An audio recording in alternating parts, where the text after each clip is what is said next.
Hi అండి అందరికీ. Hello, నమస్తే. ఎలా ఉన్నారు? అందరూ బాగున్నారు అనుకుంటున్నాను.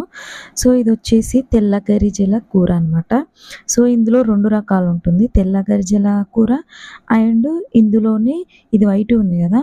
ఇలా కాడలు అండ్ ఆకు గూడా రెడ్‌గా ఉంటుంది. ఇగో ఇలా నేను చూపించినట్లు రెడ్‌గా ఉంటుంది. ఇది వైట్‌ది, అటు పక్కదేమో రెడ్‌దనమాట.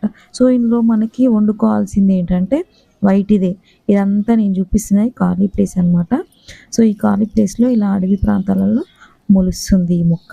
ఇది వైట్‌ది. అటు పక్కదేమో రెడ్‌దనమాట. సో, ఇది వండుకోవడానికి మంచిది కాదు. ఇది మాత్రం హెల్త్‌కి చాలా మంచిదనమాట. సో, దీని బెనిఫిట్స్ ఏంటో ఇప్పుడు మనం తెలుసుకుందాం.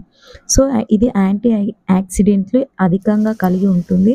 విటమిన్ సి అండ్ డి ఉంటుందనమాట. యూరిన్ ఇన్ఫెక్షన్ రాకుండా ఉపయోగపడుతుంది. కాల్షియం పుష్కలంగా ఉంటుంది. ఆకు, కాండం వేరు ఇలా ప్రతీదీ పనికి వస్తుంది. ఆకు రేచీకటి, లివర్, వాపు, కఫం అండ్ యూరిన్ ఇన్ఫెక్షన్, అధిక బరువు, కామెర్లు, షుగరు, వాతము, శ్వాస సంబంధిత రక్తశుద్ధి, కీళ్ళ నొప్పులు, బహిష్టి ప్రాబ్లమ్స్ అండ్ జ్వరం రాకుండా కూడా చాలా కాపాడుతుందనమాట. సో, ఇది చాలా అంటే చాలా యూజ్‌ఫుల్ అనమాట. Thank you.